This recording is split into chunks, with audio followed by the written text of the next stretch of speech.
본 방송에서 제공하는 투자 정보는 투자 판단에 대한 조언입니다.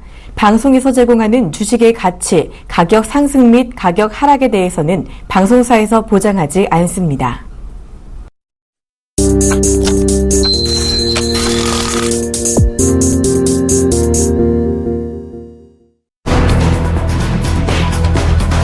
국제유가의 기준이 되는 북해산 브렌트유 가격이 2004년 7월 이후 11년 5개월 만에 사상 처음으로 37달러 아래로 떨어졌습니다. 21일 런던 ICE 선물거래소에서 북해산 브렌트유 가격은 전거래일보다 배럴당 0.63달러 하락한 36.23달러를 기록했습니다. 중국과 유럽의 경기가 둔화되고 있는 데다가 엘니뇨 현상에 따른 따뜻한 겨울로 인해 수요는 줄어들 것이란 전망이 유가를 끌어내리고 있다는 분석입니다. 20일 치러진 스페인 총선에서 좌우 신생 정당들이 돌풍을 일으키며 30여 년간 지속된 양당 체제가 무너졌습니다. 집권 국민당은 제1당 자리는 지켰으나 단독 과반에 실패하면서 연립정부 구성 협상에 착수했지만 주요 야당들이 모두 참여를 거부하며 정치적 불확실성이 커지고 있습니다. 이에 21일 스페인 증시는 3.6% 급락했으며 10년 만기 국채금리는 1개월 내 최고치로 상승했습니다. 이에 유로화가 강세를 보이며 달러 인덱스가 전일보다 하락한 98.3선을 기록했습니다. 미국의 국채 수익률이 유가와 증시 사이에서 방황하며 사흘 연속 하락했습니다. 21일 트레이드웹에 따르면 10년 만기 미국 국채 수익률은 전 거래일과 변화가 없는 2.197%를 기록했습니다. 최근 국채 수익률은 유가가 하락하면 수익률이 떨어지고 증시가 상승하면 수익률도 같이 상승하는 모습을 보였습니다. 그러나 이날 뉴욕 증시는 유가 하락에도 불구하고 상승하면서 국채 수익률이 보합권에서 등락을 거듭했습니다. 국제 금값이 달러 약세에 힘입어 급반등하면서 사흘 연속 상승세를 이어갔습니다. 21일 뉴욕 상품거래소에서 국제 금 가격은 전 거래일보다 온스당 15.6달러, 1.5% 상승한 1,080.6달러를 기록했습니다. 이는 지난 4일 이후 2주 만에 최고치입니다. 일부 전문가들은 금값 추가 하락을 예상했던 투자자들이 공매도에 나섰고 이를 상환하기 위한 매수세가 유입된 것으로 보고 있습니다. 한편 국제 은 가격은 온스당 22센트 1.6% 상승한 14.32달러에 마감했고 구리와 백금도 각각 1.4%, 2.4%씩 상승했습니다. 반면 팔라듐 가격은 1% 하락했습니다.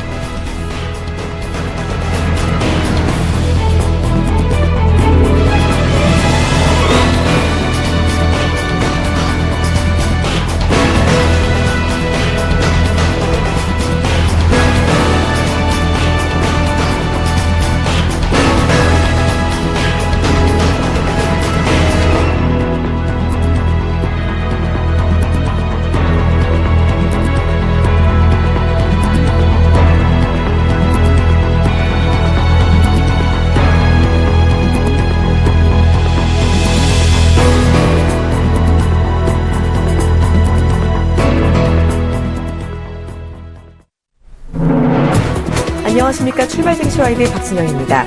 유가가 또 하락했습니다. 어제 브렌트유가 장중에 11년 내 최고치를 기록하는 등 하방 압력을 계속해서 받아왔는데요. 하지만 유가 하락에도 불구하고 어제 뉴욕 증시는 그렇게 큰 영향을 받지는 않은 것으로 보이고 있습니다. 자, 지난주에 급락했던 영향으로 어제는 뉴욕 증시가 반등하는 모습을 보였는데요. 조금 더 자세한 마감 상황 알아보도록 하겠습니다. 뉴욕 증시부터 보시죠. 자, 뉴욕 증시 다우지수가 어제 0.7% 올랐고요. 이 S&P 500 지수는 0.8% 가까이 상승하면서 마감했습니다. 나스닥도 0.9% 가까이 오르면서 마감하는 모습을 보였는데요. 자, 이날 뉴욕 증시 국제 유가가 하락했음에도 불구하고 지난주 급락에 따른 저가 매수세가 들어오면서 상승 마감했습니다. 자, 특히 기술주와 헬스케어주가 특히 선전을 했습니다. 애플이 일단은 에릭슨과의 특허 분쟁을 끝낸다라는 소식에 1% 상승 마감했고요. 마이크로소프트도 긍정적인 주가 전망에 1% 오르면서 마감했습니다. 어제 미국에서 헬스케어주들도 오바마 케어라고 불리는 건강보험 가입자가 증가했다는 소식에 강세를 보였습니다. 하지만 이 크리스마스 연휴를 앞두고 휴가철이 본격적으로 시작이 되면서 거래량 자체는 크게 감소한 것으로 나타났습니다. 이번에는 유럽 증시 마감 상황 알아보도록 하겠습니다. 자, 유럽 증시는요, 주요 증시가 모두 하락 마감했습니다. 영국은 0.3% 가까이 내렸고요. 독일 닥스 지수는 1%, 프랑스 캬크 지수는 1.3% 가까이 내리면서 마감하는 모습을 보였습니다. 자, 어제 유럽 증시 하락을 이끈 것은 바로 스페인이었습니다. 자, 스페인 총선 결과가 나왔는데요. 신생 정당들이 강세를 보이면서 30년간 지속이 됐던 양당 체제가 끝나게 됐다고 합니다. 이 집권 국민당이 단독 과반을 얻는 데에는 실패하면서 차기 정부를 누가 이끌지에 대한 불확실성이 크게 나타나면서 유럽 증시에 좀 불안감이 확산된 것으로 나타나고 있습니다. 이에 스페인 증시 불확실성이 커지면서 3% 넘게 급락했습니다. 게다가 유로화도 오르면서 증시에 부담을 준 것으로 작용하고 있습니다. 이번에는 유가 마감 상황 자세히 챙겨보도록 하겠습니다. 국제유가 혼조세로 마감을 했습니다. WTI는 전 거래일보다 1센트 오르면서 34.74달러를 기록했고요. 브렌트유는 1.9% 하락했습니다. 36.18달러로 36달러도 좀 겨우 지지하는 모습을 보였습니다. 브렌트유는 이날 장중 한때 36.04달러까지 떨어졌다가 반등을 했는데요. 이는 2004년 7월 이후 최저치로 장중 11년 만에 최저치를 기록한 것입니다.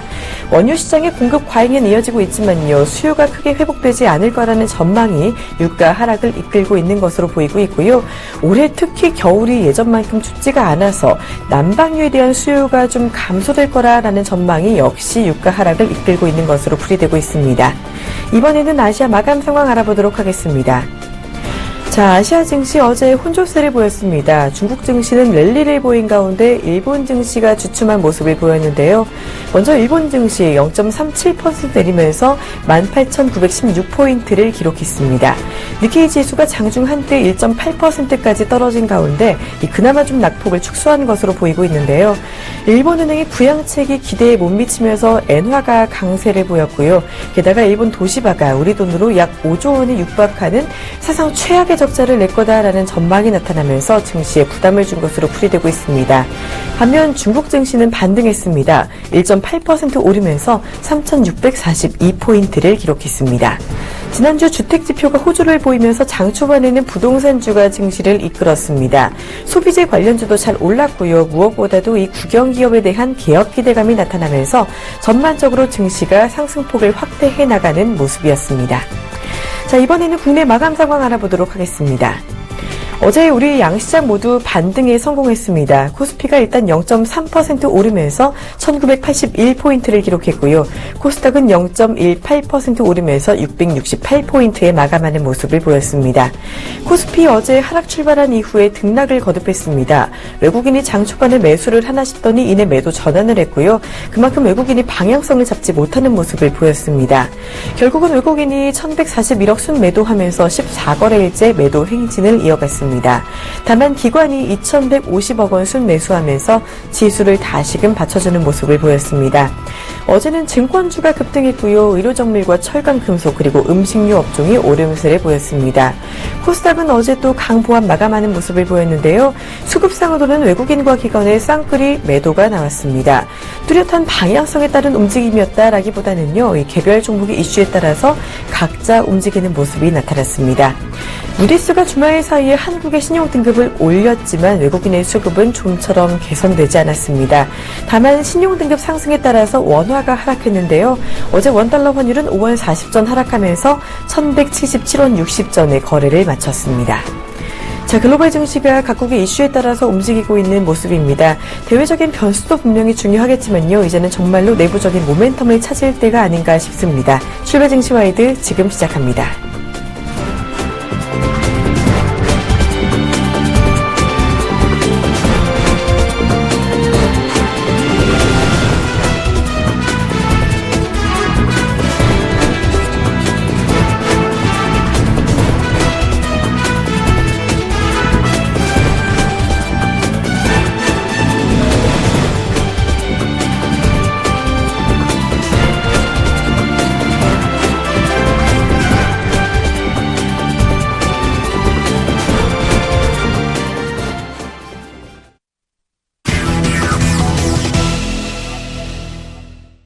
본 방송에서 제공하는 투자 정보는 투자 판단에 대한 조언입니다. 해당 주식의 가치나 수익률에 대해서는 보장하지 않습니다.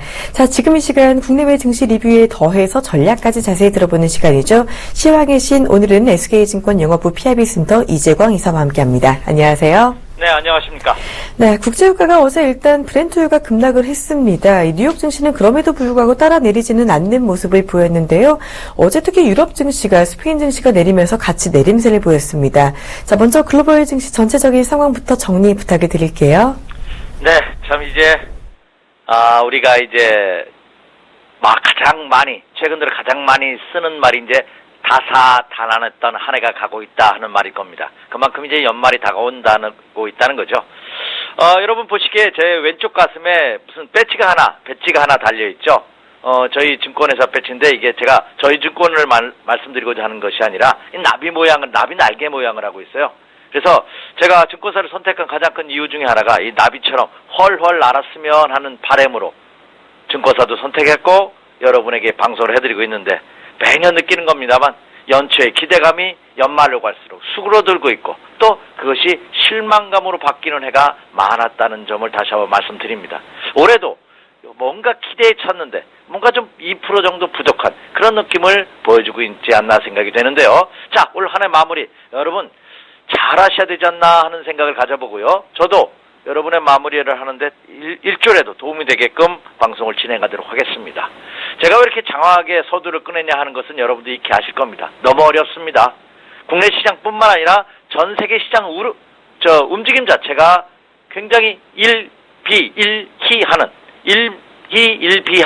그러니까 하루 웃고 하루 우는 이런 장세가 너무나 빠르게 연출되다 보니까 어느 장단에 춤을 춰야 될지 모르는 그런 현상이 나타나고 있다 하는 점이죠. 자, 전 세계 시장 전일 동향부터 한번 먼저 살펴보도록 하겠습니다. 먼저 미국으로 가보도록 하겠습니다. 사실 미국은요, 지난주 급락을 보였습니다. 네 마리 마녀가 춤을 춘다는 쿼드러플 위칭데이로 인해서 미국 투자자들이 일제히 매도 우위를 보이면서 급락으로 이어졌죠. 그런데 자, 어젯밤이 중요했는데요. 오늘 새벽에 끝난 뉴욕 증시는 그래도 그 우려감에서는 조금 벗어난 가운데 소폭 상승에 성공하는 그런 모습을 보였습니다. 다우가 123포인트가 상승했죠. 그래서 17,250포인트로 17,200포인트를 지지해줬고요. 나스닥 시장도 45.84포인트가 상승한 4,968포인트로서 5,000포인트 돌파를 다시 시도하는 그런 모습을 보였습니다. 특히 유가가 연일 급락을 보이고 있습니다. 유가라는 것은 세계적으로 3대 유가가 있거든요. 브렌트유가 있고요. 서부 텍사스 원유가 있고요. 우리나라가 직수입을 하는 두바이 유가가 있습니다. 그런데 그 지표가 되는 것이 서부 텍사스 중진유죠. WTI라고 합니다. 이 WTI 주가가 연일 하락하고 있다는 그런 안타까운 아쉬운 소식이 계속 이어지고 있습니다. 특히 올 겨울은요. 세계적으로 추위가 좀 약하다고 합니다. 그러다 보니까 오히려 최대의 성수기인 겨울을 앞두고 있음에도 불구하고 유가 재고 계속 증가한다는 이런 소식과 그리고 이란을 포함한 중동 국가 산유국의 유가 감산 실패 소식 이런 것들이 계속해서 유가를 하락으로 밀어내고 있는 그런 모습입니다. 제가 전에도 이런 말씀 드린 거 기억하십니까? 환율이 상승하느냐 하락하느냐에 따라서 주식시장이 춤을 춥니다. 근데 환율이 상승할 때하고 하락할 때하고 어떤 게 더 주식시장에는 좋으냐 하는 질문을 했을 때 어느 것도 답이 아니다. 가만히 있는 것이 좋다는 말씀 드렸죠. 마찬가지입니다. 유가도 급등하는든지 급락하는 것보다는 안정적인 모습을 보일 때가 주식시장의 가장 큰 호재인데 최근 유가의 양상이 수직 하락하는 급락세를 보이고 있다는 것이 역시 악재로 작용하는 그런 모습이 아닌가 생각이 됩니다. 그런데 그럼에도 불구하고 미국 주가는 반등에 성공하는 모습을 보였다는 것은 뭐냐? 이미 유가의 하락은 투자자들도 인식하고 있는 상황이다 이거죠. 그렇다고 본다면 지난주 급락했다는 반발 매수세가 강하게 대두되는 그런 모습을 보였다는 점. 그리고 또 하나 시가총액 1위 종목이 미국에서 애플입니다. 이 애플이 에릭슨과의 특허 분쟁 소송을 취하했다 하는 소식으로 인해서 1% 이상 상승했고요. 오바마 케어라고 하죠. 건강보험 가입자가 증가했다는 소식과 함께 테니시라든지 유니버셜 같은 헬스케어 업종들이 11%와 3% 이상 급등하면서 미국 주가를 견해주는 그런 모습을 보였다는 점입니다. 그런데 다만 문제는 뭐냐면 미국도 이번 주가 이제 휴가 시즌입니다. 크리스마스 연휴를 앞두고 있는 시점이기 때문에 24일 날은 반장만 열리고 25일은 그렇죠. 휴장이죠. 폐장입니다. 그러다 보니까 이번 주 주중반 이후부터는 휴가철에 돌입한다는 점이죠. 그 여파로 인해서 거래량이 크게 감소하고 있다는 점입니다. 그렇다고 본다면 시장은 소강 국면을 보일 가능성이 미국 시장도 굉장히 높지 않을까 이렇게 예상이 됩니다. 자, 미국 다우존스 공업지수 일봉 차트 한번 준비되어 있으면 한번 띄워주시기 바랍니다. 미국 시장의 주가 차트 다우존스 공업지수 일봉 차트의 모습을 보면 어때요? 예, 지난 목요일과 금요일장 이틀 연속 급락으로 인해서 추세가 이탈하는 그런 조짐을 보였습니다. 오늘 새벽 끝난 뉴욕 증시가 소폭 반등에 성공했다고는 하지만 어때요? 올라갈 때마다 이제 매물벽에 부딪히는 그 매물을 소화해야 되는 그런 과정을 남겨놓고 있지 않나 생각이 됩니다. 그렇다고 본다면 뉴욕 증시도 올해 마무리를 어떻게 할지는 모르지만 그러나 직전 고점을 돌파하면서 급등세로 이어지기에는 다소 부담이 되는 여전히 물량 소화를 거쳐야 되는 그런 모습을 남겨놓고 있다는 점입니다. 혹시 거래량이 제공이 되면 아래 거래량 한번 봐주시기 바랍니다. 지난 금요일장 쿼드러플 징계에서 대량 거래량을 수반했는데요. 오늘 거래량 어때요? 상대적으로 크게 감소하는 모습을 보였습니다. 뉴욕 증시도 그렇다고 본다면 뉴욕 증시도 휴가를 앞둔 시점이기 때문에 거래량이 크게 위축된 가운데 소강면을 보일 가능성이 높다. 이렇게 예상이 됩니다. 자, 다음은 유럽으로 가도록 하겠습니다. 유럽은 지난 전일장에서 뜨거운 감자가 있었습니다. 스페인 총선이 있었거든요. 그런데 자, 우려가 현실로 나타나는 모습을 보였습니다. 스페인이 지난 30년 동안 굳건한 양당 체제가 이어지면서 그나마 유럽 국가 중에서 정치적으로 안정된 모습을 보였는데 이 스페인도 이 양당 체제가 30년 만에 붕괴되는 그런 모습을 보였습니다. 물론 제1당이 1당의 위치는 유지했습니다만 절대 과반수를 유지하지 못함에 따라 총리가 과연 어떻게 선출될지 정치적인 불안감이 대두되는 그런 모습을 보이고 있다는 점이죠. 이로 인해서 스페인 증시가 3.6% 급락하는 그런 모습을 보임에 따라 유럽 증시 대부분이 하락하는 그런 모습을 보였습니다. 영국이 0.29%, 독일이 1.4%, 1.04%, 그리고 프랑스가 1.3% 하락하는 그런 모습을 보였죠. 이로 인해서 유럽 증시도 연말을 앞두고 있는 시점에서 혼조 양상으로 빠져들 가능성이 크지 않을까 이렇게 예상이 됩니다. 자, 독일 대표지수 닥스지수 일봉 차트 한번 보도록 하겠습니다. 독일 시장도 전일장 화면에서 보시다시피 상승했다가 되밀리는 전형적인 약세 패턴의 모습을 보였다는 점입니다. 물론 지난 12월 초부터 중순까지 2주 연속 급락세를 유럽 증시가 보였기 때문에 여기서 급락할 가능성은 상대적으로 적습니다. 독일 닥스 지수를 기준으로 본다면 10,000포인트대 1,100포인트에서 1,300포인트 라인이 강력한 지지선으로 작용하고 있습니다. 오늘 종가가 1,497포인트입니다. 독일 닥스 지수가. 그렇다고 본다면 여기서 크게는 한 200-300포인트, 작게는 한 100-200포인트가 추가 하락한다면 지지선대에 근접을 합니다. 그래서 급락의 가능성은 없지만 상승으로 치고 가기에도 상당히 지금 시장의 에너지가 부족한 그런 모습을 보여주고 있다는 점이죠. 그렇다고 본다면 유럽 증시도 옆으로 횡보하는 기간 조정의 가능성을 우리가 예상해 볼 수 있지 않나 생각이 됩니다. 자, 이제 중국으로 가도록 하겠습니다. 중국 증시 그나마 이제 기대를 걸 수 있는 것이 중국입니다. 중국 증시는 역시 제가 이 시간을 통해서 여러분에게 예상해 드린 바와 같이 미국을 포함한 선진국 시장의 약세를 보인다 하더라도 기대하는 곳은 중국 시장이다 하는 말씀드렸죠. 중국 시장 어제장에서도 크게 상승하는 모습을 보였죠. 상해종합지수가 1.8% 급등하는 모습을 보면서 3,642포인트로 그동안 꾸준한 저항선으로 작용했던 3,600포인트를 장대 양봉으로 돌파하는 그런 모습을 보였습니다. 특히 지금 지난주부터 열리고 있는 중앙경제공작회의가 이제 해답을 내놓기 시작하고 있죠. 그에 따른 기대감이 상충을 했고요. 그리고 그로 인해서 소비재와 부동산 관련주들이 크게 상승하는 그런 모습을 보였습니다. 특히 주택가격 지표가 호전이 됐고요. 또 하나는 국영기업의 개혁이 긍정적으로 작용하는 그런 모습을 보임에 따라 중국 증시는 상승하는 그런 모습을 보였습니다. 자, 상해종합지수 일봉 차트 한번 보죠. 상해종합지수가 그동안 지리한 국면에서 탈출하는 그런 모습을 보이고 있습니다. 물론 미국을 포함한 유럽 증시가 약세를 보이고 있는 와중에서 중국 증시만 강세를 계속해서 이어갈 수는 없을 것입니다. 하지만 중요한 점은 중국이 과거와는 또 다르게 미국과 거의 쌍벽을 이루는 영향력을 증권시장에서 주식시장에서도 행사하고 있다는 점입니다. 그래서 G2인데요. 오히려 G1인 미국보다도 중국 시장의 움직임이 그대로 직격탄이 되고 있습니다. 특히 중국 시장의 움직임이 유럽과 우리나라를 포함한 아시아 시장에서는 절대적인 영향력을 행사하고 있다는 점이죠. 그렇다고 본다면 중국 증시의 이런 안정적인 모습은 미국과 유럽의 하락세에서 버팀목 역할을 해주는 그런 모습을 보일 것이다. 특히 중국 시장의 모습은 이제 상승 초기형의 모습을 보여주고 있다. 이렇게 말씀을 드립니다. 자, 그럼 정리를 하죠. 해외 증시는 올 납해, 연말 마감, 올해 마감을 앞두고 있는 시점에서 소강면을 보이고 있습니다. 그래서 미국과 유럽 증시는 급락했다는 반등은 있을지언정 추세적으로 상승 전환하기에는 그렇죠. 다소 힘이 부족한 그런 모습을 보이고 있다. 그래도 다행스러운 것은 중국 시장이 그동안의 장기 조정에서 벗어나는 상승 초기형의 모습을 보이고 있다는 점은 긍정적인 모습을 보여주고 있다. 이렇게 우리가 결론을 지을 수 있겠습니다. 네, 간밤에 있었던 미국과 유럽 그리고 중국 증시 상황까지 자세히 잘 들어봤습니다. 특히 중국 증시에 대한 기대감 조금 더 긍정적으로 가져갈 수가 있겠는데요.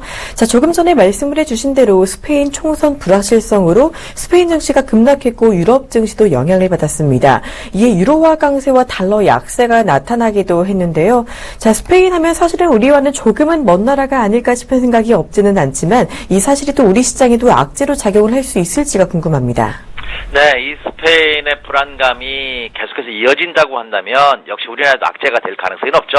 물론 스페인 하면 잘 모르시겠습니다만 와인 좋아하시는 분 요즘 스페인산 와인들이 아주 싸게 많이 공급되고 있기 때문에 많이 아시고요. 또 스페인 하면 투인 나라가 아니겠습니까? 그래서 여행 가신 분들이 많았기 때문에 이제 많이 아시리라 생각이 되는데 주식 투자하시는 분은 막 스페인 증시가 국내 증시에 미치는 영향은 그렇게 크지는 않죠. 다만 스페인의 증시의 움직임 자체가 유럽 전체로 영향을 주고 있기 때문에 이미 유로존 형성돼 있어서 단일 통화 아닙니까? 그래서 그 영향이 커질 가능성은 없다. 다만 지난 남부 유럽의 위기감처럼 과연 그 스페인의 그 위기감이 다른 나라로 이어질 것이냐의 문제인데 그러나 이것은 경제적인 위기감이 아니라 정치적이라는 거죠. 그러니까 양당 체제가 붕괴가 돼서 정치적으로 분할할 수 있지 않느냐. 총리 선임이 어떻게 될지 모른다. 이런 불안감들이 주가를 급락시켰지만 이거로 인해서 주가가 연속 하락세로 돌아설 가능성은 굉장히 작다. 그리고 또 하나 이 스페인의 정치적인 불안감이 여타 유럽 국가들로 번질 가능성은 그렇죠 미미하지 않나 이렇게 판단이 됩니다. 그래서 스페인의 위기감이 그렇죠 스페인의 급락이 유럽 증시뿐만 아니라 우리나라 증시로 이어지기에는 다소 그렇죠 미약하지 않나 이렇게 생각이 됩니다.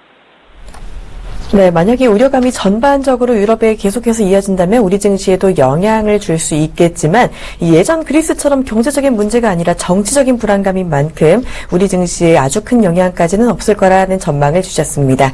자, 이제 우리 시장 상황도 조금 더 자세히 알아봐야 할 텐데요. 국내 증시 어제 반등하는 모습을 보였습니다. 출발은 주춤했지만 전략 후강에 좋은 흐름을 보여줬는데요. 다만 외국인이 장 초반에 반점 매수를 했지만 장중에 다시 매도 전환한 것이 아쉬운 모습이었습니다. 자, 우리 시장 전반적인 리뷰에 더해서요. 오늘 시장 투자 전략까지 자세히 말씀 부탁드릴게요. 네. 참 이제 마무리해야 됩니다. 진짜로. 근데 결론부터 제가 말씀드릴게요. 이제는 좀 수성을 해야 되지 않나 하는 생각을 가져봅니다. 무슨 얘기냐. 자, 오히려 이번 주와 다음 주 월요일까지가 그 상승을 기대해 볼 수 있는 그런 시즌이 아닌가. 기회가 아닌가. 아니면 기일이 아닌가 이렇게 생각이 됩니다. 무슨 말이냐. 자, 이번 주와 다음 주 납회까지는 이제 납회가 30일 날 납회를 합니다. 그렇죠? 올해를 마무리합니다. 그렇다면 거래 일수로 본다면 오늘이 화요일이니까요. 오늘 화, 수, 목 그렇죠? 금주 그리고 다음 주 월, 화, 수 6일 남았습니다. 정확하게 6일 남았는데 이 6일 기간 중에서도 오늘 화, 수, 목 이번 주가 그렇죠? 상승을 아마 기대해 볼 수 있는 그런 모습이 아닌가 이렇게 생각이 됩니다. 왜냐하면 다음 주 월요일 날 12월 28일까지 매수해야지만 배당 수익을 노릴 수가 있겠죠. 그래서 배당 투자를 하고 계시는 분들이 28일까지 매수할 가능성이 높고요.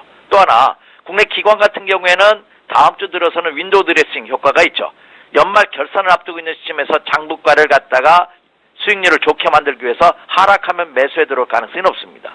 그런데 자 문제는 앞에서도 언급해 드렸다시피 국내 증시도 대망이 2000포인트 진입을 앞두고 있는 시점에서 2000포인트를 돌파하면서 연속적으로 치고 갈 수 있는 시장의 에너지가 다소 부족하다는 겁니다. 그렇다고 본다면 어제장에서 하락 반전했다가 막 오후장에 플러스로 상승 반전시키는 힘은 좋았습니다만 어제장에서도 장중환 때 그렇죠?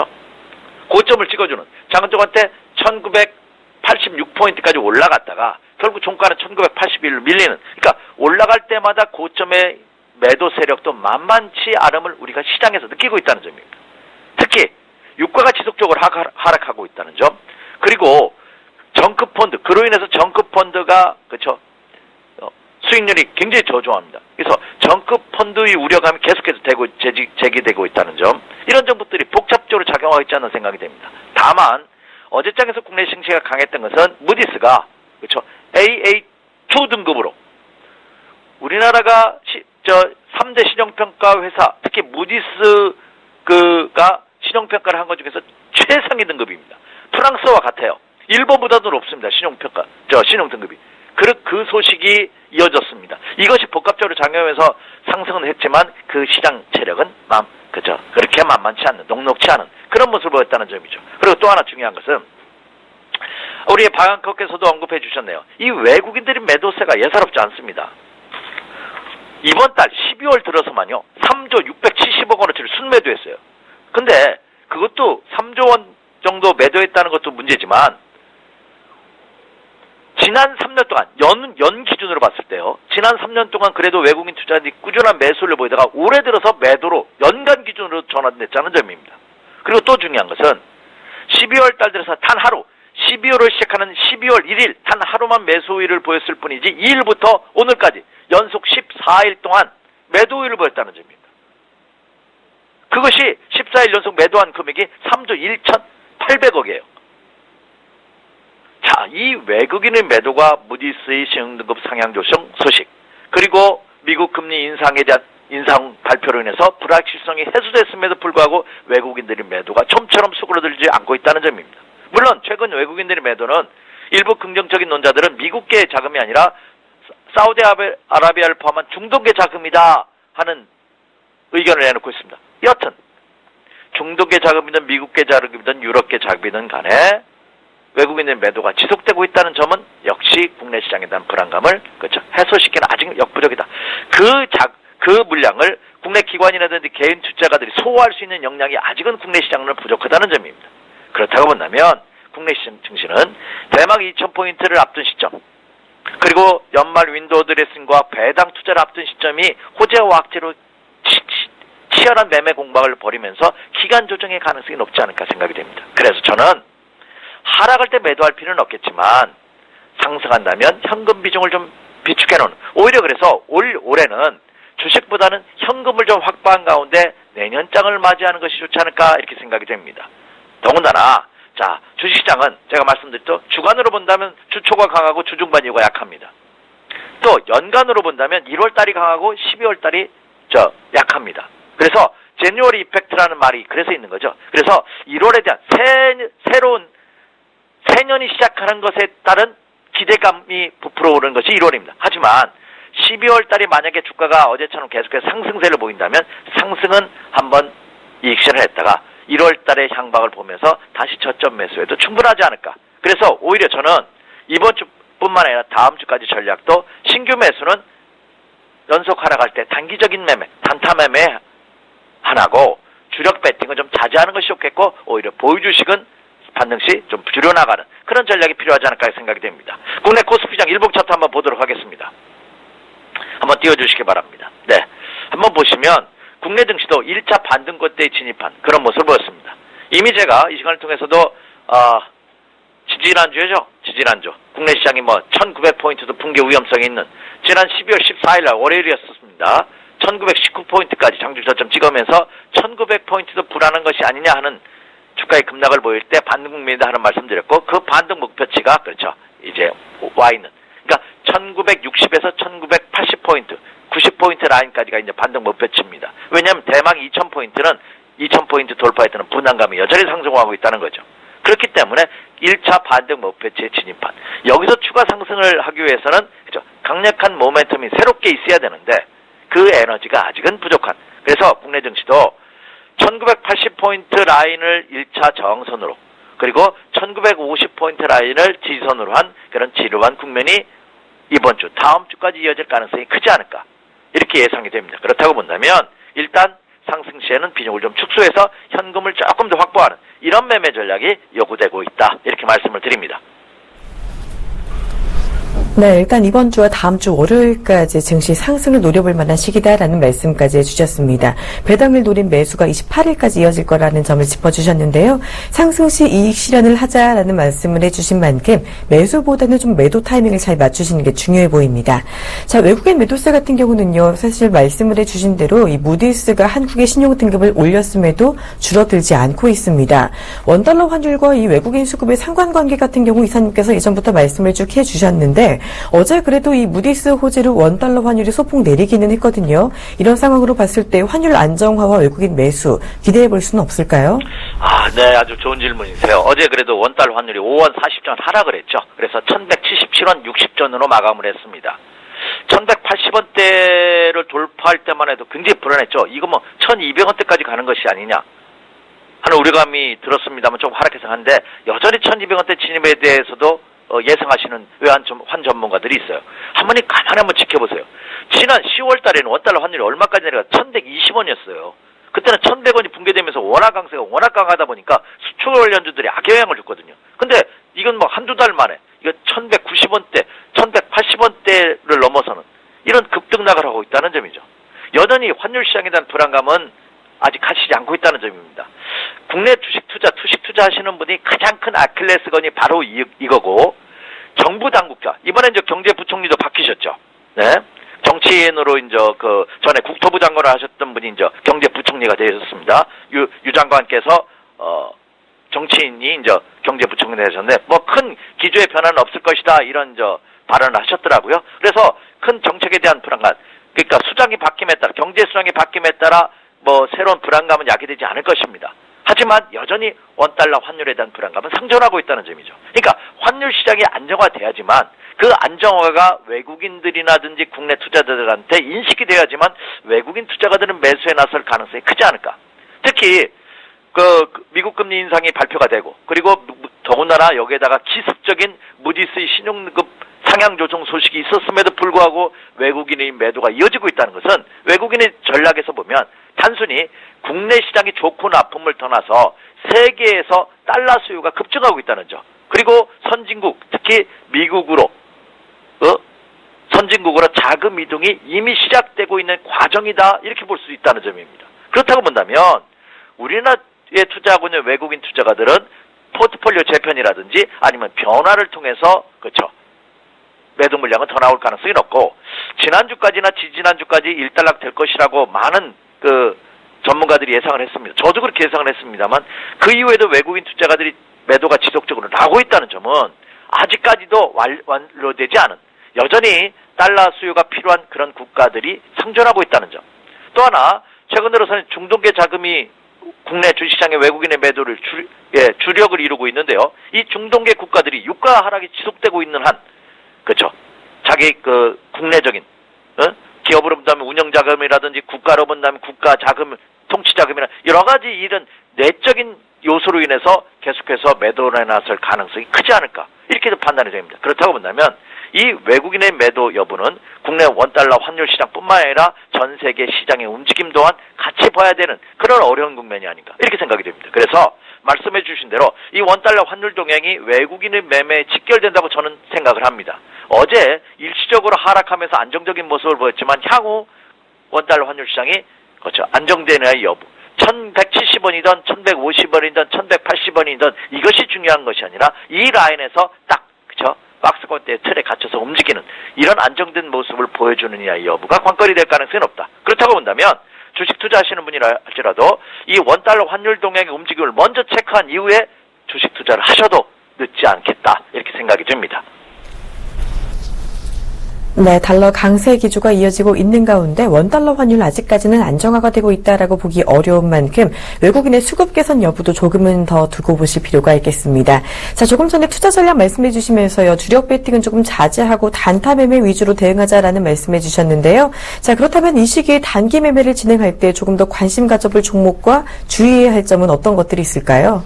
네, 이게 참 어렵습니다. 예전에는요, 저도 이제 그런 말에 가깝습니다만 종합지수가 움직이는 지수이장, 상승장에서는 지표 관련 대형주들이 유리하다 하는 말씀을 드렸고요. 그렇지 않고 어떤 박스권 틀에 갇혔을 때는 개별 종목이 유리하다는 말씀을 드렸는데, 근데 사실 이 중소형주 대형주의 개념이 과거와는 많이 달라졌습니다. 우리나라 시가총액 1위 종목이 삼성전자죠. 근데 삼성전자의 움직임을 보면은요, 개별 종목하고 다를 게 없어요. 왜냐하면 절대 물량이 잡혀 있거든요. 외국인 비중이 50%죠. 그리고 이재용 회장님, 부회장님을 포함한 이 삼성 임원진들하고 그 관계되시는 분들, 우리 사들 포함한 이분들도 절대 물량을 갖고 있어요. 그럼 실질적으로 유통주식은 30% 이내라는 거죠. 삼성전자의 상장 주식수가 1억 4,700만 주거든요. 상장 주식수가 1억 4,700만 주나 됩니다. 시가총액 188조입니다. 근데 1억 4,700만 주라 하더라도 이것이 30% 이내에서 안에서만 유통주식으로 형성되고 있기 때문에 사실 시가총액 1위 종목이 그렇게 많지 않습니다. 거래량이.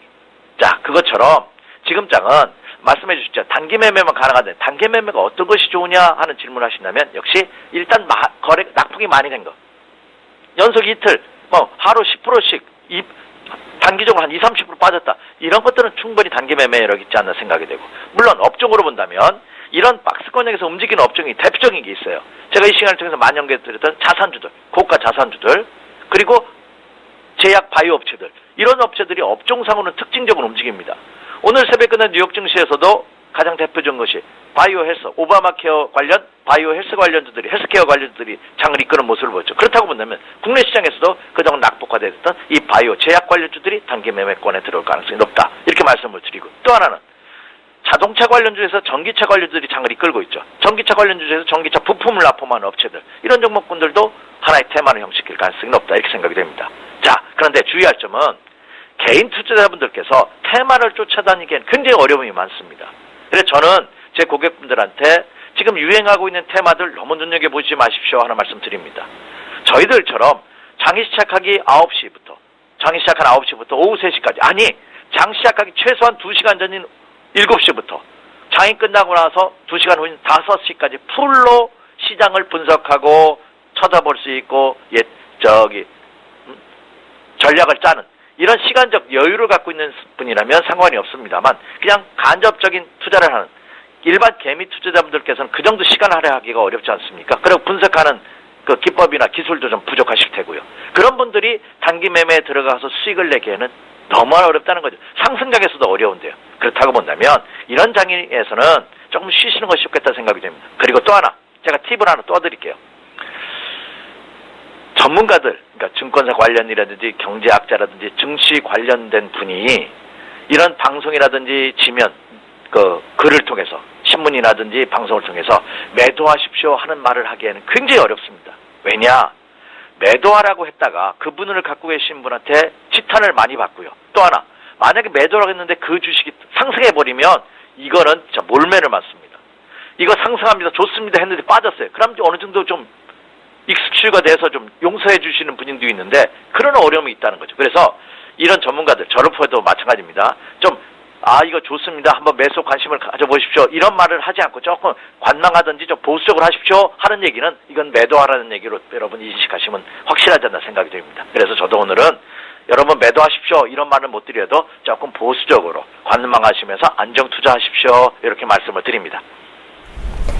네, 일단 단기 매매할 때는 낙폭과대주 위주로 접근해보자라고 말씀해 주셨고요. 관련 업종으로는 자산주와 제약바이오 업종, 자동차 부품주 말씀을 해주셨습니다. 자, 오늘 주신 팁까지 꼭 참고를 해주시길 바랍니다. 자, 이렇게 시장 동향과 전략 자세히 들어봤습니다. SK증권 영업부 PIB센터 이재광 이사와 함께했습니다. 고맙습니다. 네, 감사합니다.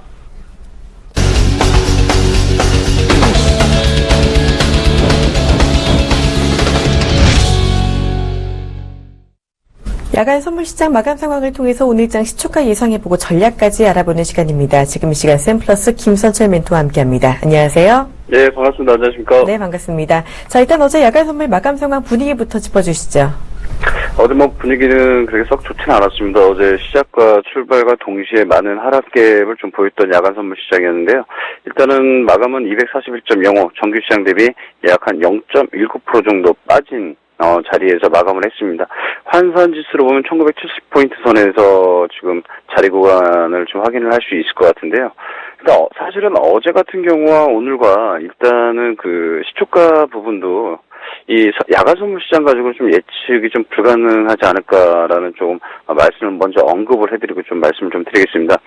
일단 개인은 지금 포지션이 약 한 28계약 정도로 순매도를 했고요. 외국인은 29계약 순매수, 기간 또한 어제는 오랜만에 순매수 유입 자리에서 52계약 순매수를 했습니다. 베이시스는 약 한 마이너스 2.71 정도 기록을 했고요. 일단은 이 부분을 좀 우리가 좀 눈여겨본다고 하면은 어떤 의미 쪽으로 해석을 할 수 있냐. 어제도 제가 조금 부분에서는 좀 보수적인 관점으로 해가지고 1965포인트 정도 시작을 해서 1970포인트 안착 부분까지 말씀을 드렸는데 어제는 뭐 상승 출발력으로 해서 1981포인트에서 마감을 했습니다. 그렇기 때문에 오늘도 야간 선물 시장의 어떤 그 종가로 시초가 부분도 다소 조금 좀 보수적인 관찰에서 좀 말씀을 한번 드리면서 일단은 마감 구성 이렇게 좀 구성을 좀 해봤습니다. 네, 어제 외국인과 기관의 매수는 들어왔지만 분위기는 썩 좋지 않은 상황이었다라는 이야기 해주셨는데요. 자, 그렇다면요, 오늘장 시초가는 어떤 정도로 출발할 거라고 보시는지요? 예, 방금 말씀드려도 어제는 조금 보수적으로 좀 제가 접근을 했었는데 예상과 좀 사뭇 좀 다른 모습이 연출이 됐습니다. 그래서 오늘 같은 경우는 마감 시장으로만 본다고 하면 선물로 마감 시장으로 본다면 1970포인트 선에서 움직여야 될 게 당연한데 일단 뭐 글로벌 시장 뭐 다우지수도 한 100포인트 이상 좀 올랐지 않습니까? 그리고 어제 같은 경우는 기간이 오랜만에 2152억 정도를 순매수를 해줬고요. 저 외국인은 뭐 1140억 정도를 지금 매도를 했고 개인도 저가 유입세로 1470억 정도를 매도를 보였지만 일단 어제 가장 눈여겼던 부분이 뭐냐면은 프로그램 중에서도 차익과 비차익이 순매수가 들어왔다는 얘기죠. 약 1866억 정도의 매수세가 들어왔기 때문에 일단 외국인들이 아직까지 프로그램 유입의 전환세는 일단 배당금을 노린 그런 효과적인 부분 때문에 지금 계속해서 나오지 않을까 그렇게 지금 보여주고 있습니다. 자, 그렇기 때문에 오늘 시초가 저도 일단 1970선보다는 지금 어제 종가 대비로 움직였던 자리 1970에서 1970 한 5포인트 정도로 시초가 예상을 좀 하고 있습니다.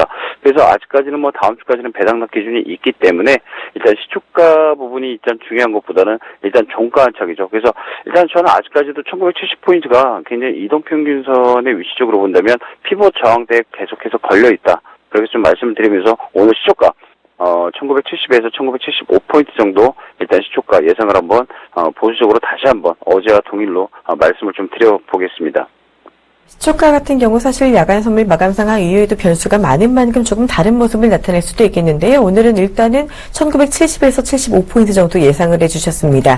자, 이렇게 오늘 만약에 조정이 나타난다면 전략은 어떻게 가져가는 게 좋을까요? 네, 일단 전략 구성은 오늘 업종하고 섹터별로 좀 말씀을 좀 몇 가지를 좀 드리겠습니다. 일단 키포인트로 하나를 좀 묶어서 말씀을 드린다면 일단 지금 국내의 어떤 경제 성장률, 침체 국면이죠. 일단 저성장, 저물가, 뉴멀이라는 표현을 좀 써도 되지 않을까 했는데 일단 신흥국 시장의 성장세를 주춤을 했습니다. 하지만 지금 뭐 무디스에서 한국 신용 등급 평가를 AA2로 지금 상향 등급 조정을 하면서 국내 시장의 그 전반적인 동요가 일어나지 않을 만큼의 어떤 플러스 요인이 작용이 됐습니다만은 일단은 제가 지난주 목요일 시간이죠. 일단은 뭐 상장사 M&A 좀 주목을 하자라고 했는데 어제 미래에셋그룹 박현주 회장이 배팅을 제대로 한 날이죠. 일단 대우증권 인수 유력에 2조 가량의 이상의 고가를 좀 혼자 단독으로 좀 써냈기 때문에 일단 한국투자증권과 어떤 그 싸움에서도 좀 밀리지 않을 것 같다라고 했기 때문에 앞으로 우리나라 국내 상장 기업들의 그 제달 파먹기가 아닌 일단 한번 살아보자라고 해서 M&A 쪽으로 계속해서 이루어지는 부분 일단 해마다 약 한 20% 증가율이 보이기 때문에 사모펀드도 이 부분에 참여를 하고 있습니다. 그렇기 때문에 일단 M&A에 관련된 인수 기업과 피인수 기업에 대해서 한번 우리가 시청자분들, 개인 투자자분들 한번 눈여겨보주시고요. 뭐 계속해서 뭐 저뿐만이 아닌 뭐 다른 전문가분들께서도 말씀하시는 그 일단 수출업종 관련 중에서도 화장품 관련이죠. 그래서 뭐 OEM이나 ODM 뭐 제조자 개발 생산 부분에서 ODM이나 주문자 상표 부착 생산을 하는 OEM 그 뭐 한국콜마가 가장 대표적인 기업이죠. 그래서 이 부분 두 가지만 놓고 본다면 화장품 관련주들은 코스피 지수가 일단 우상향으로 돌 때도 마찬가지겠지만 50% 이상 상회를 했던 그 업종군들이 바로 그 화장품 관련주들인데 일단 이 부분을 좀 우리가 해석을 한다고 하면 자동차 관련주들하고는 또 사뭇 다른 모습이 좀 연출이 됐다는 거죠. 그래서 아직까지는 뭐 중국이라는 하나의 대륙 시장만 보고 우리가 화장품 이렇게 또 얘기를 할 수 있겠지만 아직까지는 그래도 화장품 쪽에서는 일단 면세점을 제외한 시장에서 본다면 글로벌 시장에서는 아직까지는 화장품 관련주들이 중국에서는 그래도 좀 먹힌다. 이렇게 좀 감히 한번 말씀을 좀 드리고요. 일단은 뭐 계속해서 제가 테마주 쪽에서도 중소형 중에서도 말씀을 드렸던 사물 인터넷, 핀테크, 전기차인데 앞으로 2016년도까지도 당분간 1, 4분기 때까지도 당분간 시장의 관심 화두로 수요 증가가 예측할 걸로 관찰이 되고 있기 때문에 사물 인터넷 IoT 쪽으로 좀 우리가 한번 보고 핀테크도 한번 우리가 전자결제 쪽으로도 한번 지켜보자. 뭐 전기차는 뭐 삼성 SDI 같은 경우는 뭐 중국 전기차 시장까지 수요 증가로 매출 확대가 가능성이 있기 때문에 종목으로 또 한번 말씀드린다면 뭐 삼성 SDI도 우리가 좀 관찰력 있게 장기 투자 유효하다 이렇게 좀 말씀을 드리고요. 어제 그 미래에셋증권으로 인해서 또 유한타 증권까지도 뭐 중국의 뭐 IR 개최 부분 때문에 어제 증권주들이 굉장히 많은 상승력이 보였습니다. 그래서 그동안에 소외됐던 은행주 그리고 증권주, 보험주 같은 경우에도 일단은 전에 시간에도 말씀드렸죠. 일단은 보험 관련주 쪽으로 좀 본다면 우리가 지금 일단은 금리 인상의 수혜주가 바로 보험주다. 이렇기 때문에 일단은 픽3, 은행, 증권, 보험 쪽으로 본다고 하면 금융주, 세 업종을 좀 우리가 한번 눈여겨보시고요. 소비자업 쪽으로 좀 본다면 백화점, 홈쇼핑, 꼭 한번 체크하시고 요즘 최근에 NS 홈쇼핑이 주가가 사뭇 다른 모습과 조금 좀 점차적으로 좀 나아지고 있다 하기 때문에 홈쇼핑 관련주도 한번 지켜보십시오. 지난주 금요일 날에도 말씀드렸던 그 방학 시즌을 맞이해서 교육 관련주 있죠. 다시 한번 언급을 하겠습니다. 그렇기 때문에 게임주와 교육주 쪽으로 우리가 지금 한번 지켜보시면서 YBN 그리고 이제 게임주들도 하나하나 천천히 우리 지켜보셔야 될 입장이고요. 그리고 최근에 한번 이 부분은 우리가 이제 개인 투자자분들과 시청자분들께 한번 일단은 화두로 말씀을 드리려고 하는데 최근에 정치 테마주죠. 안철수 지금 전 민주당 대표가 일단 신당 창당 때문에 지금 주가가 굉장히 지금 61,000원대인가요? 그쪽까지 좀 올라갔던 부분이 있습니다. 38,000원대부터 지금 약 한 280% 가까이 상승률을 보이는데, 일단 써니전자, 다물멀티미디어 같은 경우도 지금 우리가 너무 많이 쫓아가는 부분이 있지 않나, 이렇게 좀 생각이 듭니다. 저 또한 중소형주를 좋아하고 급등주를 좋아하는 그 전문가 중에 하나인데, 일단은 실적 부분보다는 아무래도 테마의 그 접근성이 있기 때문에 우리가 이런 부분은 좀 보수적으로 좀 접근을 하시면서 관찰을 좀 하자. 정말로 요즘 들어갈 종목이 없다. 그래서 한번 단타로 매매를 좀 해야겠다 한 때는 일단은 항상 제가 말씀드렸던 3분목 매매 기법을 통해서 일단은 단기 접근을 하되 일단은 너무 그동안에 갭상승을 많이 됐습니다. 그래서 우리나라 그 개인 투자자들의 단점이 뭐냐? 상한가가 한 번만 들어간다고 하면 무조건 쫓아가는 심리가 있거든요. 저 또한 마찬가지입니다. 사람이기 때문에. 하지만 우리가 지금 최근에 정치 테마죠. 우리가 지금 너무 많이 올랐기 때문에 보수적인 접근을 이렇게 좀 하자. 이렇게 좀 말씀을 좀 드리고요. 종목을 하나 더 말씀드린다면 LG전자 같은 경우도 제가 지난번에도 계속 LG 디스플레이 말씀드릴 때도 언급을 좀 했던 종목입니다. TV 쪽과 가전의 안정성과 그 전장 부품이죠. 선장성은 앞으로도 계속해서 대세적으로 가능성이 있다. 그래서 이 부분에 대해서는 이 동사 같은 경우는 내년에도 상반기까지도 충분히 가능성이 있다. 이렇게 좀 말씀을 좀 드리고요. 일본의 일단 도시바 기업이 지금 매출 부진과해서 영업이익률이 굉장히 좀 많이 안 좋았기 때문에 어제 일본 증시도 많이 빠졌습니다. 하락을 하면서 그 IT 쪽으로도 지금 다소 국면이 좀 나오지 않을까 하기 때문에 일단은 이 부분을 본다면 삼성과 LG가 일단 호재로 작용이 됩니다. 하지만 일단은 너무 지금 삼성전자는 무겁고 LG전자의 어떤 그 저가 유입세가 지금 계속해서 메리트가 있다라고 할 때는 TV와 가전의 안정성, 전장 부품의 선장성 주목을 우리 좀 한번 해주시기 바라겠고요. 지금 배당 이 부분을 좀 마지막으로 전략 구성을 해드립니다. 그래서 대덕전자 있죠. 대덕전자가 아마 지금 한 7,000원대 중반 정도의 지금 가격대가 지금 형성이 돼 있습니다. 일단은 뭐 작년 같은 경우에도 배당률이 좋았죠. 그래서 올해 같은 경우에도 배당 수익률이 약 한 4.1% 정도에 지금 추정이 됩니다. 그렇기 때문에 이 부분을 본다면 약 주당 한 250원에서 300원 정도가 나오는데 아마 증권사 리포트 쪽에서는 300원 정도로 아마 책정을 한 걸로 이렇게 지금 보여주고 있습니다. 그래서 2015년 영업이익이 258억 정도로 일단 매출은 좀 다소 줄었지만 일단 6.7% 증가했다. 전년 대비로 했기 때문에 대덕전자 앞으로 늘림목 구간 한번 분명히 있을 것 같습니다. 그래서 한 7,100원대에서 7,200원대 대덕전자도 유효하다. 하지만 요즘 최근에 기관과 외국인들의 매수 진입이 유효하게 많이 좋아지고 있는 모습, 대덕전자 동사에 대해서도 콜 한번 제가 한 표를 한번 던져 드려 볼 테니까 일단은 뭐 상장사 M&A, 화장품, 사물인터넷 그리고 이제 뭐 금융 관련주들 이렇게 해서 한번 포지션 잡아서 오늘도 전략 구성 잘 하시고 성공 투자 되시는 하루 좀 되시길 바라겠습니다. 네, 오늘 정말 많은 업종 관심주로 주셨습니다. 예상 시초가와 전략까지 샘플러스 김선칠 멘토와 함께했습니다. 고맙습니다. 네, 감사합니다.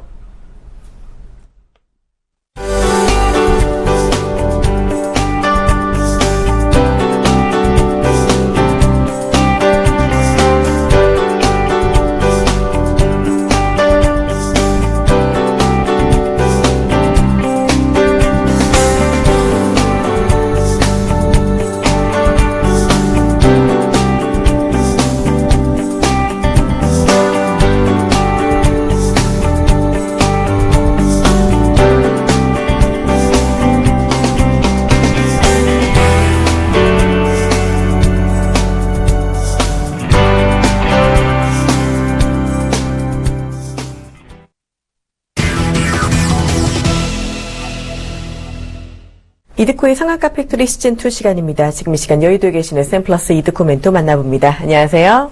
반갑습니다. 네, 반갑습니다. 자, 어제 멘토님께서 전략 후강 장세 가능성을 열어주셨는데요. 어제 정말 우리 시장 갈수록 지수를 회복하는 모습을 보였습니다. 어제 특히 증권주가 아주 잘 올랐는데요. 다만 외국인 수급이 아직까지 들어오지 않고 있는 게 아쉬운 상황입니다. 유가는 계속해서 내리고 있고 글로벌 증시 방향성도 지금 확실하지 않은 가운데 오늘은 어떤 전략 가져가야 할지 좋은 말씀 부탁드립니다. 네, 일단 어제 같은 경우에도 말씀드렸던 부분들, 사실 이제 지난주 금요일에 다우지수가, 급락이 나왔던 부분들이었지만은, 제가 어제 지수를 좀 말씀 좀 드릴 때, 다우지수가 급락을 일단 했을지언정 우리 지수는 전략 후강의 장세가 나올 수 있는 그런 부분이기 때문에, 너무 겁먹지 말고 순리대로 대응을 하자라고 좀 말씀드렸던 부분들 기억을 하실 겁니다. 자, 근데 어제 같은 경우, 이제 어제 역시나 예상대로 전략 후강 장세가 조금씩 나오게 되면서, 사실 이제 장중에는 이제 변동성이 있었던 그런 부분이었지만은 어느 정도 강호합권으로 마무리되는 그런 모습들. 어제 사실 이제 중국 쪽에서의 경제 공작행위에 대한 어떤 그런 부양책들이 좀 나오게 되면서 중국 증시도 장 마감이 강세로 마감했던 그런 모습이었죠. 그래서 이제 결과적으로 이러한 부분들은 상승적인 측면들을 예측을 했지만은 어제 이제 사실은 증권주들의 급등적인 측면들이 나왔고 개인적으로 상당히 좀 당황스러웠던 그런 상황이었습니다. 어제 증권주들 대우증권의 인수적인 그런 부분들 그리고 미래세증권이냐 뭐 어디 증권사냐에 대한 부분들이 언론을 통해서 뉴스로 장 마감 후에 접할 수 있었던 그런 부분이었는데 자 결과적으로 이제 증권주들이 많은 상승이 좀 나아졌던 그런 부분이었죠.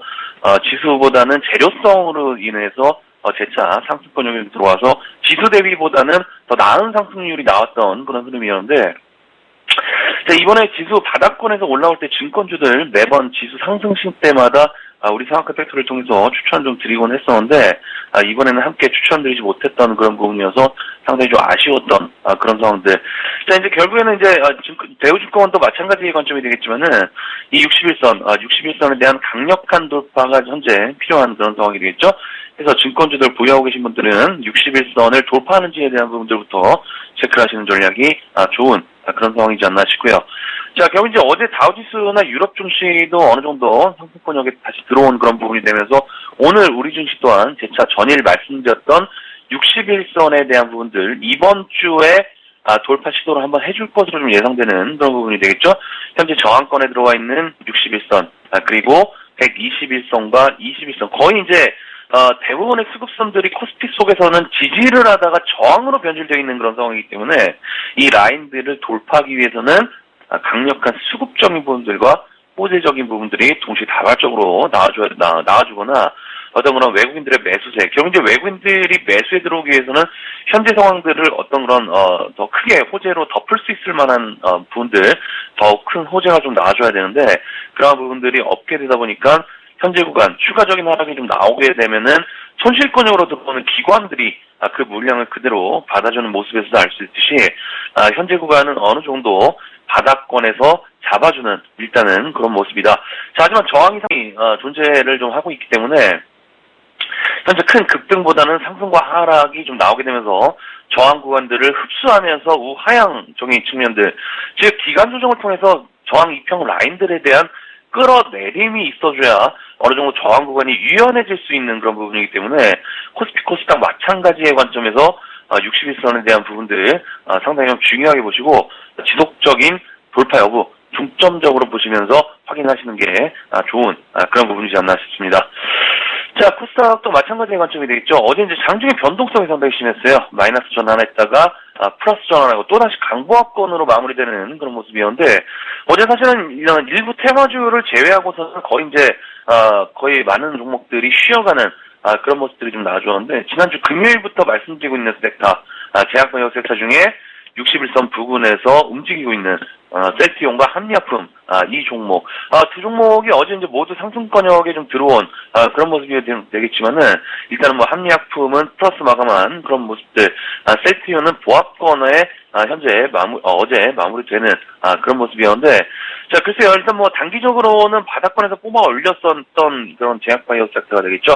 61선을 이탈하지 않고 61선을 지지를 하면서 뽑아 올렸던, 장대 항목으로 뽑아 올렸던 그런 모습이기 때문에 두 종목 이외에 뭐 JW 중해제약이라든지 스테파마 같은 종목들 일단 섹터별로 상승함에 있어서 제가 봤을 적에는 아직까지는 더욱더 바닥을 한 번 더 다져야 된다라고 좀 생각하고 있지만은 중요한 것이 이제 어제 이제 다우지수 마감이 좀 나와준 그런 상황에서 헬스케어 관련 업종들이 일부 상승 종목이 좀 나왔던 그런 상황이 되겠죠.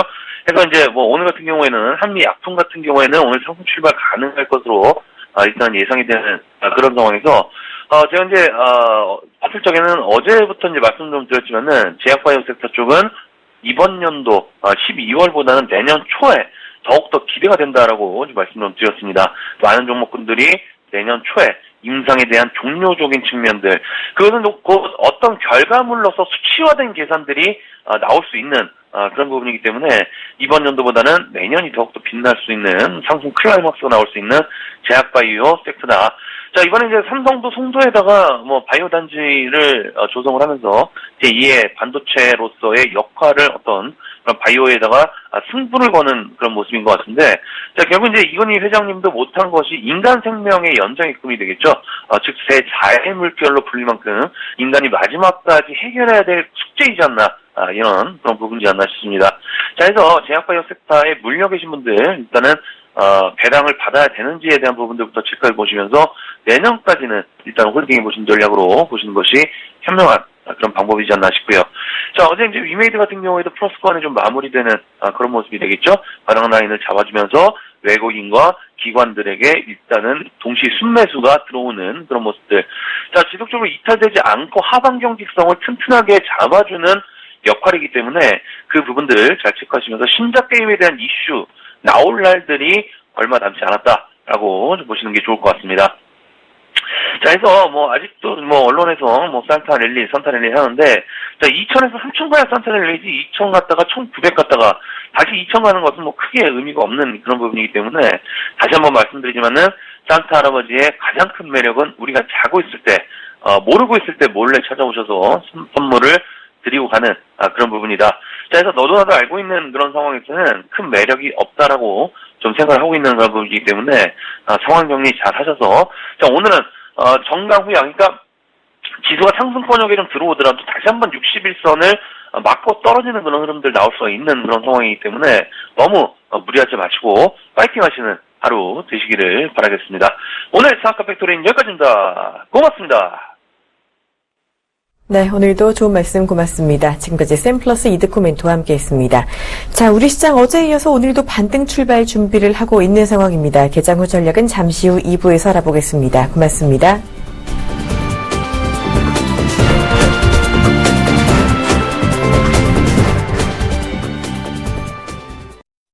본 방송에서 제공하는 투자 정보는 투자 판단에 대한 조언입니다. 방송에서 제공하는 주식의 가치, 가격 상승 및 가격 하락에 대해서는 방송사에서 보장하지 않습니다.